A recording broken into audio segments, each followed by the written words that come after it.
Hello friends, मैं हूं प्रियंका। इस वीडियो में हम बात करने वाले हैं कॉन्ट्रैक्ट की कि कॉन्ट्रैक्ट क्या होता है और किस किस टाइप के कॉन्ट्रैक्ट होते हैं, वो सब हम इस वीडियो में डिस्कस करेंगे। सबसे पहले देखते हैं कि कॉन्ट्रैक्ट क्या है। तो देखिए, an agreement enforceable by law. एक एग्रीमेंट होता है, इसमें दो चीज़ें हैं, एक तो है एग्रीमेंट और दूसरा एनफोर्सेबिलिटी।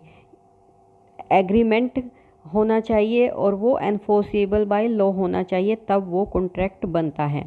तो एग्रीमेंट का मतलब क्या है, यहाँ पर ऑफ़र या प्रपोज़ल होना चाहिए, उस पर एक्सेप्टेंस होनी चाहिए। जिसे वो ऑफ़र दिया गया है सामने वाले पर्सन की, उस पर एक्सेप्टेंस होनी चाहिए और कंसिडरेशन हो, उसमें कोई ना कोई कंसिडरेशन इन्वॉल्व होना चाहिए, तब वो एग्रीमेंट बनता है। देखिए, एग्रीमेंट में तीन चीज़ें होती हैं। पहला तो ऑफ़र, किसी को कोई ऑफ़र दिया गया है, प्रपोज़ल दिया गया है, उसके बदले सामने वाले ने एक्सेप्टेंस दी है और कुछ ना कुछ कंसिडरेशन भी वो दे रहा है बदले में, तो वो एग्रीमेंट होता है। यहाँ तक तो है एग्रीमेंट। पर उस एग्रीमेंट पर जब एनफोर्सिबिलिटी आ जाती है लॉ की, जो वो एनफोर्सेबल बाय लॉ हो जाता है, तो वो कॉन्ट्रैक्ट बन जाता है। तो कॉन्ट्रैक्ट में क्या क्या होगा, एग्रीमेंट होगा और वो एनफोर्सिएबल बाय लॉ होगा, तो वो कॉन्ट्रैक्ट कहलाएगा। आई होप आपको समझ में आ गया होगा। बिल्कुल सिंपल टर्म्स में मैंने यहाँ पर समझाया है। उसके बाद देखते हैं टाइप्स ऑफ कॉन्ट्रैक्ट। कई तरह के कॉन्ट्रैक्ट जो हैं वो होते हैं, चलिए देख लेते हैं। सबसे पहला है वैलिड कॉन्ट्रैक्ट। वैलिड कॉन्ट्रैक्ट कौन सा होता है, एक एग्रीमेंट है जो कि एनफोर्सिएबल है।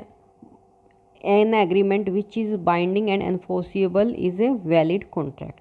एक एग्रीमेंट जो एनफोर्सिएबल बाय लॉ है वो वैलिड कॉन्ट्रैक्ट होता है, क्योंकि इसमें वैलिड कॉन्ट्रैक्ट के सभी एसेंशियल्स एलिमेंट्स जो हैं वो इन्वॉल्व हैं। एग्जाम्पल देखते हैं। ए है जो वो बी से कहता है if he wants to buy his bike for 50,000। A B की बाइक खरीदना चाहता है और ए जो है ऑफ़र देता है बी 50,000 में उसकी बाइक खरीद ले, और B agree to buy bike. B agree हो जाता है। It is agreement which is enforceable by law. Simple है, ए ने ऑफ़र दिया, बी ने उसको एक्सेप्ट कर लिया और कंसिडरेशन यहाँ पर है 50,000 रुपये का। ठीक है, तो सभी एलिमेंट्स यहाँ पर इन्वॉल्व है, तो ये एग्रीमेंट एनफोर्सेबल भी है क्योंकि इसमें कुछ भी इलीगल नहीं है, एनफोर्सेबल बाय लॉ भी है ये, तो यहाँ पर ये वैलिड कॉन्ट्रैक्ट बन जाएगा। देन नेक्स्ट है सेकंड टाइप, कौन सा है,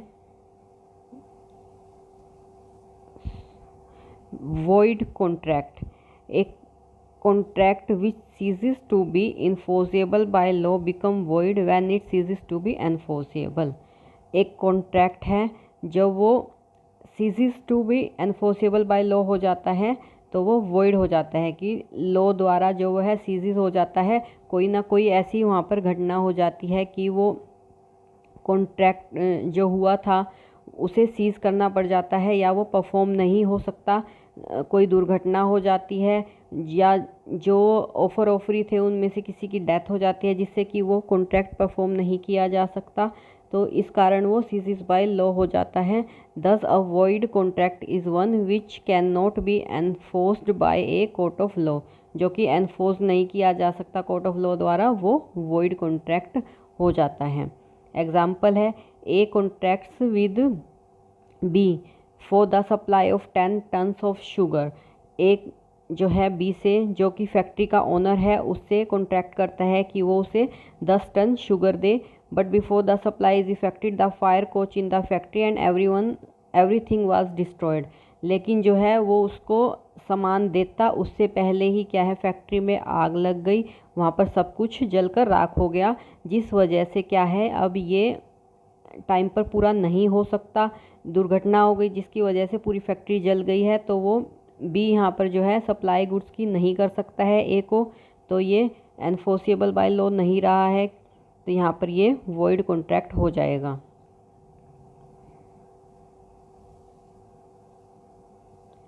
देन नेक्स्ट है वॉइडेबल कॉन्ट्रैक्ट।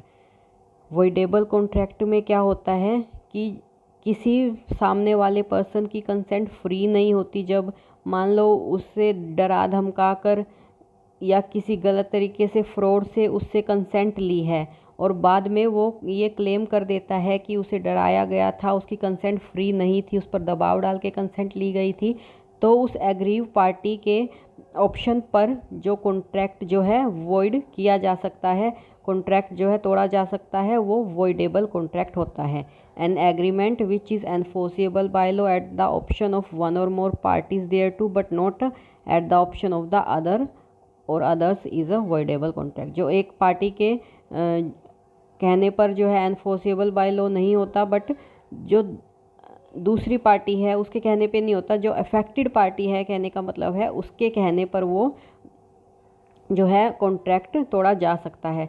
जब जो एग्रीव पार्टी है जिससे डराया धमकाया गया है, कोएजन का इस्तेमाल किया गया है या मिस रिप्रेजेंटेशन की गई है, फ्रॉड से उसकी कंसेंट ली गई है, उसके कहने पर वो जो है कॉन्ट्रैक्ट वॉइडेबल हो सकता है।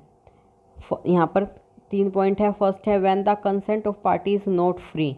कंसेंट यहाँ पर फ्री नहीं थी जब सामने वाली पार्टी की उस पर कोएजन का इस्तेमाल किया गया था, अनड्यू इन्फ्लुएंस का या फिर मिस रिप्रेजेंटेशन का या फ्रॉड का, इस तरीके से उसकी कंसेंट ली गई थी, तो यहाँ पर वो है कॉन्ट्रैक्ट को यहाँ पर तोड़ सकता है, वॉइडेबल इस केस में हो जाएगा। एग्जाम्पल के लिए देख लेते हैं। X promise to sell his car to Y for 1 lakh. X ने प्रोमिस किया कि वो अपनी कार वाई को देगा 1 लाख में। However the consent of X has been procured by Y at the gun point. लेकिन एक्स की जो है यहाँ पर परमिशन ली गई थी, वो गन पॉइंट पे ली गई थी। अब यहाँ पर एक्स जो है वो एग्रीव्ड पार्टी है, तो वो कॉन्ट्रैक्ट को वॉइडेबल कर सकता है, लेकिन यहाँ पर वाई जो है वो कॉन्ट्रैक्ट को वॉइडेबल नहीं कर सकता। ठीक है, it means if X accept the contract become a valid contract. अगर एक्स एक्सेप्ट कर लेता है कॉन्ट्रैक्ट को तो ये कॉन्ट्रैक्ट वैलिड हो जाएगा और यहाँ पर ये कॉन्ट्रैक्ट परफॉर्म कर दिया जाएगा। लेकिन एक्स मना कर देता है बाद में, तो वो कॉन्ट्रैक्ट जो है वॉइडेबल किया जा सकता है। यानी कि जो एग्रीव्ड पार्टी होती है जिसकी कंसेंट फ्री नहीं होती है, उसके ऑप्शन पर अगर कॉन्ट्रैक्ट वापस लेना चाहे तो वो वॉइडेबल कॉन्ट्रैक्ट हो जाता है। सेकंड पॉइंट यहाँ पर क्या आता है, When a person promises to do something for another person। एक पर्सन जो है उसने प्रॉमिस किया दूसरे पर्सन के लिए कुछ करने के लिए, but the other person prevents him from performing his promise। पर जो सामने वाला पर्सन है वो मना कर रहा है उसे ये प्रॉमिस पूरा करने के लिए, तो कॉन्ट्रैक्ट वॉइडेबल हो जाएगा फर्स्ट पर्सन के ऑप्शन पर। एग्जाम्पल से समझते हैं। There is a contract between A and B to sell car of A to B. A और बी के बीच में कॉन्ट्रैक्ट हुआ है कि ए की कार जो है बी को सेल करी जाएगी 2 लाख में। On due date of performance A ask B that he does not want to sell his car. और ड्यू डेट के टाइम पे ए बी को कहता है कि वो अपनी कार सेल नहीं करना चाहता, तो यहाँ पर कॉन्ट्रैक्ट वॉइडेबल कब होगा, बी के ऑप्शन पर वॉइडेबल होगा, क्योंकि ए और बी में कॉन्ट्रैक्ट हो गया था। ए जो है अपनी कार बी को 2 लाख में देगा, पर यहाँ पर अगर बी मना कर देता है कि तो ये कॉन्ट्रैक्ट बाद में वॉइडेबल हो जाएगा।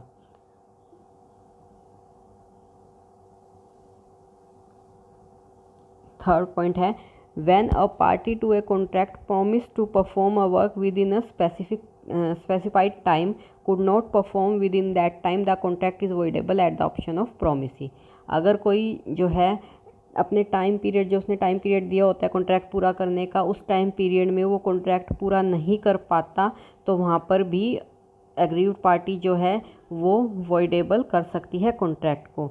यानी कि जिसका काम पूरा नहीं हुआ टाइम पर उसे वो वॉइडेबल कर सकती है अगर करना चाहे तो, उसके पास ऑप्शन है। A agrees to construct a house for B up to 31/3/2025। A जो है एग्री करता है बी के लिए घर बनाने के लिए 31 मार्च 2025 तक, but A could not complete the house on that date. पर वो इस टाइम तक उसका घर नहीं बना पाता। Here contract is voidable at the option of B. अब क्योंकि ए अपना काम पूरा नहीं कर पाया टाइम पर, तो बी चाहे तो कॉन्ट्रैक्ट को वॉइडेबल कर सकता है। यहाँ पर ए नहीं कर सकता क्योंकि ए यहाँ पर टाइम पर पूरा नहीं कर पाया है काम। ठीक है, तो यहाँ पर बी के ऑप्शन पर ये वॉइडेबल हो जाएगा, यानी जो एग्रीव्ड पार्टी है उसके ऑप्शन पर ही अगर वो चाहे तो कॉन्ट्रैक्ट को वॉइडेबल करा सकता है, ये होता है वॉइडेबल कॉन्ट्रैक्ट में। देन नेक्स्ट है इलीगल कॉन्ट्रैक्ट। इलीगल कॉन्ट्रैक्ट क्या होता है? जो कि लॉ में फॉरबिड होता है, यानी कि लॉ के ख़िलाफ़ होता है। लॉ में जो होते हैं रूल्स उसके अकॉर्डिंग कोई इलीगल काम कर रहा है, जो लॉफुल नहीं है वो काम कर रहा है, तो वो वाले कॉन्ट्रैक्ट इलीगल कॉन्ट्रैक्ट में आ जाते हैं। It is a contract which the law forbids to be made. Law जो है इसको अलाउ नहीं करता। The court will not enforce such a contract but also the connected contract, और इससे कनेक्टेड भी कोई कॉन्ट्रैक्ट जो है लॉ अलाउ नहीं करता। All illegal agreement are void. जो भी इलीगल एग्रीमेंट होते हैं वो वॉइड कॉन्ट्रैक्ट होते हैं, but all void agreement are not necessarily illegal. पर सारे वॉइड कॉन्ट्रैक्ट जरूरी नहीं है कि इलीगल होंगे। एग्जाम्पल है कॉन्ट्रैक्ट दैट इज़ इमोरल और oppose to public policy are illegal in nature. जो इमोरल कॉन्ट्रैक्ट होते हैं और पब्लिक पॉलिसी के अगेंस्ट होते हैं, उसके अपोजिट होते हैं, वो इलीगल होते हैं नेचर से। जैसे कि A agrees with B to purchase drugs, और ए बी से ड्रग्स परचेज करने के लिए एग्री होता है, तो ये इलीगल कॉन्ट्रैक्ट है, क्योंकि ड्रग्स ऐसे परचेज करना लीगल नहीं है। तो यहाँ पर ये इस तरह नेचर के इलीगल कॉन्ट्रैक्ट में आ जाते हैं। देन नेक्स्ट है unenforceable contract, where a contract is good in substance but because of some technical defect, either absence in writing, barred by limitation, one or both the parties cannot sue upon it, it is described as an unenforceable contract। अनइन्फोर्सेबल क्या होता है? जो शुरू में तो सही होते हैं कॉन्ट्रैक्ट, गुड नेचर के होते हैं, बट कुछ बाद में टेक्निकल डिफ़ॉल्ट आ जाता है, कुछ डिफेक्ट आ जाता है, उस वजह से वो टेक्निकल डिफेक्टेड हो जाते हैं, बाद में हो नहीं सकते। या फिर कई बार क्या है, राइटिंग में नहीं होते, या टाइम जो है, टाइम की लिमिटेशन होती है, वो बाढ़ हो जाती है, जिस वजह से वो कॉन्ट्रैक्ट बाद में अनइन्फोर्सेबल हो जाते हैं। जैसे ए boat goods from be in 2018।